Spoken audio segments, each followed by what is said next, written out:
Héraclite naquit à Éphèse près de Milet. Il vécut aux alentours de 500 avant Jésus-Christ. 80 ans environ après Thalès.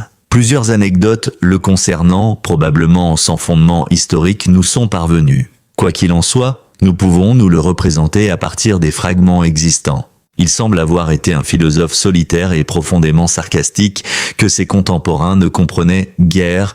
Il avait une opinion tout aussi mauvaise de leur capacité mentale. C'est pourquoi il aurait affirmé, dit-on, que la plupart des opinions et des positions des gens étaient comme des jeux d'enfants. Et ceux qui ne comprennent pas, comme le dit le fragment 34, ressemblent à des sourds.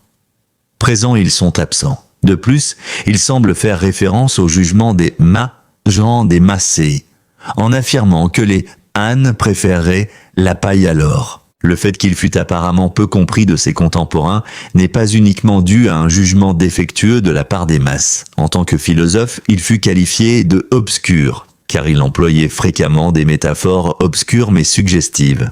Il avait tendance à s'exprimer d'une manière souvent proche du mythique, par opposition aux philosophes milésiens de la nature, qui tentaient expressément de s'en détacher. Il n'y a pas chez lui l'accent mis sur la science que nous trouvons chez les milésiens. Il ne recourt pas non plus à des concepts logiques précis, comme le faisaient Parménide et les Éléates.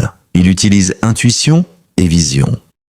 Ses paroles ressemblent à celles d'un oracle. C'est probablement à lui-même qu'il fait référence quand il dit « Le prince dont l'oracle est à Delphes ne parle pas, ne cache pas, mais signifie ». Il aurait gardé ses écrits dans le temple d'Artémis à Éphèse. Quoi qu'il en soit, 126 fragments de ses écrits ont été préservés, ainsi que 13 autres probablement apocryphes. Ces écrits mentionnent d'autres philosophes. Ces derniers ne se préoccupaient plus seulement des phénomènes, mais prenaient aussi position quant à ce que d'autres philosophes avaient dit sur divers sujets philosophiques.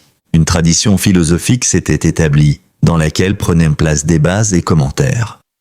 Héraclite et Parménide appartenaient à la deuxième génération de philosophes grecs. Le premier philosophe, Thalès, ouvrit les yeux et vit la nature, en grec, physis. Héraclite et Parménide étaient immergés non seulement dans la physis, mais aussi dans les théories de la première génération de philosophes. Le dialogue interne sur l'élément immuable de tout changement commença avec Thalès et Anaximandre. Cependant, Héraclite et Parménide entamèrent un débat sur les présupposés fondamentaux. Nous avons dit que les premiers philosophes de la nature postulaient l'existence du changement. Pour eux, c'était une prémisse, un présupposé. Partant de ce présupposé, ils se demandèrent quel était l'élément immuable à travers tout changement. La deuxième génération sembla interroger ce présupposé. Le changement existe-t-il? À cette question, Héraclite et Parménide donnèrent deux réponses en apparence diamétralement opposées. Pour Héraclite, tout est en constant état de changement ou de flux. Pour Parménide, rien n'est en état de changement. Une fois de plus, ces réponses semblent tout d'abord dénuées de sens, mais ce qui précède n'est pas exactement ce qu'ils ont dit. Déclarer que tout, absolument tout, est dans un constant état de flux est une assertion logiquement impossible, étant donné que nous devons pouvoir désigner des choses et les reconnaître, ce qui prend au moins un certain temps pour qu'un langage soit possible. Or, sans langage, nous ne pouvons dire que tout est en état de flux. Cependant, Héraclite ne dit pas réellement qu'il en est ainsi. Pour lui, tout est en état de flux. Mais 2. Le changement a lieu selon une loi immuable, le logos. 3. Cette loi implique une interaction entre opposés. 4. Mais d'une manière telle que cette interaction entre opposés, considérée comme un tout, crée l'harmonie. En prenant nous-mêmes un exemple, nous pouvons interpréter Héraclite comme suit. Tout est en constant état de flux en accord avec la loi qui préside à l'antagonisme des différentes forces.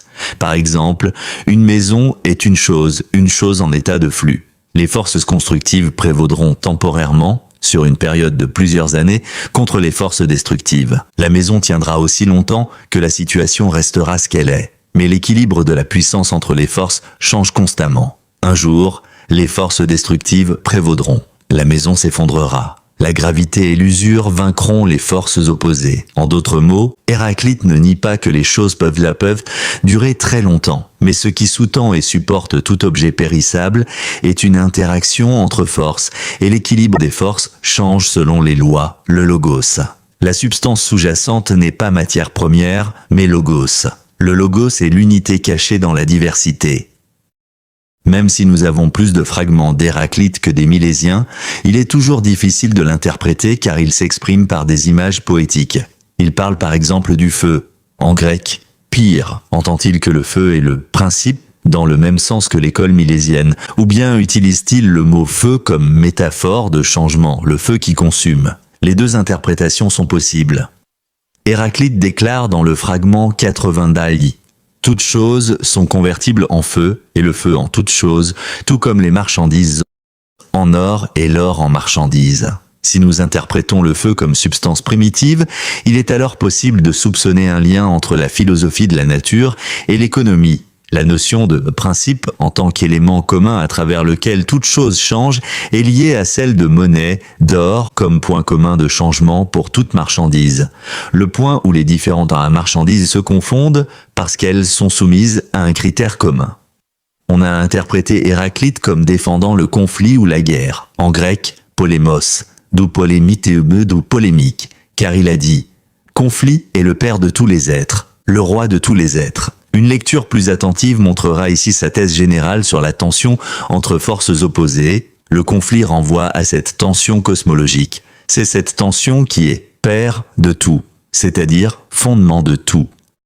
Héraclite traite d'un monde qui périt et réapparaît à intervalles réguliers à cause du feu qui le recouvre. Ce cycle de feu et de monde toujours renaissant se retrouve plus tard dans les travaux des stoïciens.